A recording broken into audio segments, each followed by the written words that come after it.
This stretch of Arizona desert was never meant to come alive. Officials celebrated a new canal as a recreational upgrade, not an ecological experiment. Yet satellite evidence now shows lush corridors blooming where engineers swore nothing would ever grow. The people behind this project are scrambling for explanations because what is happening should not be possible, and the consequences are forcing everyone to rethink what water and mistakes can do in the desert. How did a simple canal unleash a transformation nobody predicted? City officials lined up along the fresh concrete, scissors in hand, as the ribbon fluttered in the dry morning breeze. The mayor's speech echoed with pride, a new era for the neighborhood, a promise of safe passage and public space in a city built for cars. The Grand Canalscape wasn't just a path, it was a vision.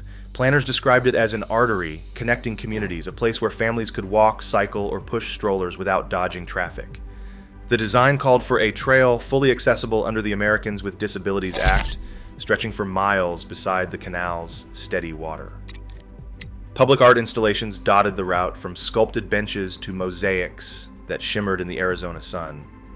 Each piece was meant to reflect the character of the neighborhoods it passed, inviting residents to claim the space as their own. Usage projections forecasted up to 2,000 people a day, commuters, joggers, school children, seniors out for morning exercise. Local businesses anticipated new foot traffic, with coffee shops and corner stores opening their doors to trail users. The city's transportation department promised improved lighting, water fountains, and shaded rest areas, all designed to make the canal corridor more than a forgotten utility zone and to improve access and safety.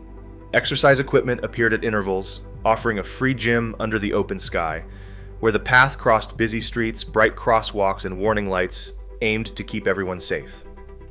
A lead planner summed up the spirit of the project. Basically, we wanted to give people in Phoenix something they could use every day, not just a shortcut, but a destination, a place where the community could come together and see themselves reflected in the city's future.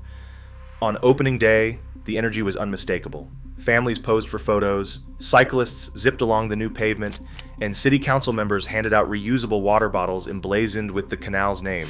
The story in the local paper called it a ribbon of opportunity, threading together parks, schools, and homes. The focus was on access, equity, and pride, a civic upgrade for a city growing faster than anyone expected. The optimism was real and the vision was clear. Water as lifeline, the canal as the community spine. Salt River Project maintenance crews walk the canal banks every week, clipboards in hand, eyes scanning for anything that could slow the flow or threaten the walls.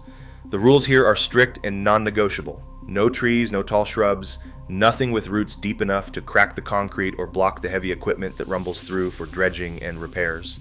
Even public art, celebrated just a few feet away, has to stay low and removable. The right-of-way stretches wide on either side, a buffer zone kept clear for emergencies, an unbroken strip where nothing permanent can take hold. Every proposal for shade structures, picnic tables, or even playgrounds runs into the same response from Salt River Project. If it cannot be moved in under a day, it cannot go in. The maintenance corridor is not a park. It is a working zone, designed for access, not for beauty or habitat. The canal's blueprints spell it out in dry, legal language. No vertical structures within the right-of-way, no plantings that could interfere with inspection or flood control, no exceptions for habitat creation. Funding agreements reinforce this approach. City bond measures and federal grants paid for lighting, pavement, and public amenities, but not for ecological monitoring or restoration. The money followed the plan, recreation and safety, not science or stewardship. Even as the city celebrated new access and healthier neighborhoods, the canal's operating policy remained unchanged. Salt River Project engineers focused on water delivery and infrastructure integrity. Their mandate was clear: protect the canal, prevent seepage, and ensure nothing slowed the movement of water from river to tap. Ecological questions about what might grow here and what species might return never entered the official record. The maintenance logs tracked only what was removed, not what tried to take root. This absence was by design. Habitat was not just left off the blueprint, it was actively excluded. The corridor's emptiness was intentional, a safeguard against risk and liability. In a desert city, where every drop of water is measured, the operators chose certainty over surprise. No one was tasked with watching for change. The canal was meant to be a conduit, not a catalyst. Maria Delgado never set out to start a controversy. Early one morning, she paused on her daily walk along the canal, phone in hand, and snapped a picture of something that did not belong. A patch of green, thick, vibrant, and spreading, had appeared where just weeks before there had been only gravel and dust. She posted the image to a neighborhood group with a single question: "Has anyone else noticed this?" Within hours, her photo had ricocheted across local feeds. Comments poured in, curious, skeptical, some a little alarmed. A retired teacher chimed in with a memory of the same spot from last year, bone dry and empty. Someone else uploaded a short video, just 30 seconds long, showing a line of cottonwoods shimmering in the heat, their leaves flickering silver in the breeze. The GPS tag placed the trees right in the middle of the maintenance corridor, inside the strict no-growth zone. By evening, a half-dozen more images appeared, each from a different block along the canal, each showing a similar burst of green. The pattern was impossible to ignore. Local news picked up the story by the end of the week. They called it a mystery oasis, running a split screen of satellite shots, one from last spring, all sunburned earth, and one from now, with unmistakable bands of vegetation stretching along the water. Maria's original post became a thread hundreds of comments deep. People started mapping the hotspots. Some joked about secret gardeners.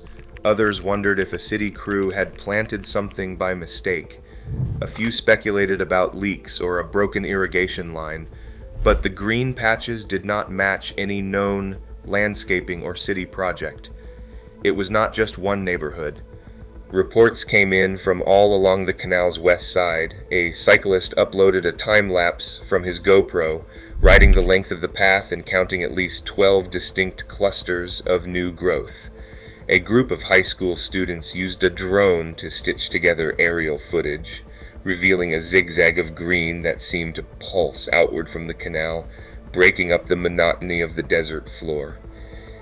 Maria found herself fielding calls from reporters and researchers.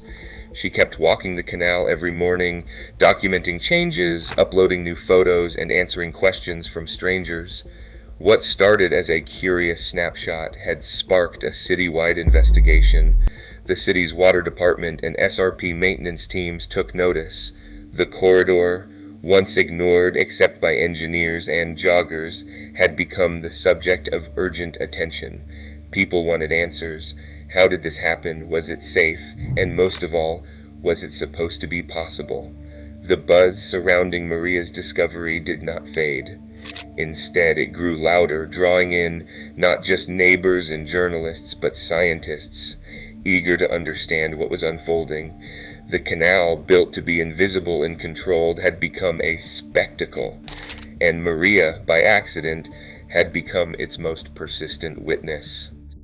Satellite analysts at Arizona State University began combing through images, searching for patterns that might explain the sudden greening along the canal. Their first challenge was the lack of a reliable baseline. The city had never commissioned a comprehensive vegetation survey before the project, and federal NDVY archives only offered patchy coverage for the corridor. Most of the available imagery was too coarse or inconsistent to track subtle changes over time, and the best high-resolution data sets, those from commercial satellites, came with steep licensing fees that no local agency had budgeted for. Dr. Priya Shah, a remote sensing specialist, described the frustration of working with incomplete records. She said they were used to tracking seasonal crop cycles or wildfires, but here there was a data void. The canal right-of-way had always been considered sterile ground, so no one thought to monitor it systematically. Now all they had were scattered snapshots and a handful of community drone flights. Her team attempted to reconstruct the timeline using whatever sources they could find. Older Landsat scenes with their 30-meter pixels showed only a faint hint of green, barely distinguishable from the background desert. Sentinel-2 offered better resolution but missed key months due to cloud cover and satellite pass schedules. Even when a promising data point appeared, it was difficult to separate intentional landscaping from spontaneous growth. One figure stood out. In the last 12 months, analysts estimated that roughly 0.42 square miles of new vegetation had appeared within the canal corridor. That is nearly 270 acres, enough to be visible from orbit, yet small enough to escape routine city mapping. The scale of the change was clear, but the mechanism remained uncertain. The Salt River Project maintenance records offered little help. Their logs documented invasive removal and routine mowing, but never tracked what was sprouting in the first place. Water loss calculations, meanwhile, were focused on efficiency and delivery, not ecology. The most recent seepage report noted an annual loss of 25,000 acre-feet, mostly attributed to evaporation and minor leaks, but gave no indication of where or how that water might be fueling new growth. Without a coordinated monitoring plan, scientists were left to piece together the story from fragments. Dr. Shah's group proposed a new workflow: regular drone surveys, automated satellite tasking, and the creation of a living NDVI archive for the corridor. Until those resources materialized, every field visit and community photo became another clue in a puzzle that was growing faster than anyone could document. The absence of hard data slowed every attempt at explanation. Observations raced ahead of verification, leaving the scientific community and the agencies responsible struggling to keep up with a transformation they never planned for and could not yet fully measure. Field ecologists arrived with notebooks, camera traps, and quiet awe. They found more than just a scattering of green. In the shade of young cottonwoods, a pair of Gila woodpeckers hammered at the bark. Gambel's quail darted between stands of seep willow and coyote bush, their calls echoing in a place once silent. A biologist from Arizona State University counted 27 bird species in a single morning, double the usual tally for this stretch of city desert. Jackrabbits left tracks along the dampened soil, and a western whiptail lizard basked on a log that had not existed a year before. Closer to the water's edge, clusters of sedge and bulrush took root, drawing in dragonflies and damselflies. Even a rare Sonoran mud turtle appeared, captured by a motion-triggered camera. The return of these species, some absent for decades, hinted at a chain reaction driven by water, shade, and shelter. Botanists noted the spread of native grasses, side oats, grama, and blue panicum, where only gravel had been. Insects followed, then birds, then mammals. Each new arrival seemed to invite another. The change was not just in what lived here. Drone-mounted thermal cameras mapped the corridor at midday, revealing a ribbon of cool air that snaked through the hottest blocks.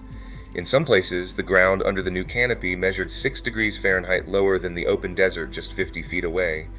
The effect was strongest near the densest growth, where leaf litter held moisture and roots shaded the soil. For local residents, the difference was tangible: a place to walk dogs or push strollers without the searing glare, a pocket of relief in a city famous for its heat. Ecologists cautioned that the green corridor was fragile. A single dry season or a change in maintenance rules could undo the gains. But for now, the canal had become something no one planned: a living corridor, rich with species, cooling the air, and offering a glimpse of what desert cities might reclaim if water and time align. A parcel of land, just 42 acres, changed hands last spring, quietly but not without notice from those who track such things. The new owner, a limited liability company with out-of-state investors, filed for water rights almost immediately. Their application cited beneficial use, a term that is both a legal requirement and a moving target in Arizona. The doctrine, written into state law, says water must serve agriculture, homes, or industry. But what counts as benefit when green corridors start to appear where none were planned? The hydrology model submitted with the filing projected a draw of just 0.8% from the canal's annual flow, a figure that sounds small, but in a desert, margins are everything. A water rights attorney, Sarah Klein, has spent years untangling the fine print. She points to the uncertainty baked into every deal. The law was written for a different era, she says. It never imagined a scenario where a canal could spark spontaneous habitat, or where private owners might claim water for land that is suddenly valuable because it is green. Across the table, a representative from the Gila River Indian community reviews the map. Their ancestors built the first canals here, and their legal fights over water date back generations. We have seen our rivers dry up from over-allocation and outside claims, he says. Now, when land flips and water filings spike, we have to ask who gets to decide what is sustainable. Engineers from Salt River Project run their own numbers. They worry about precedent.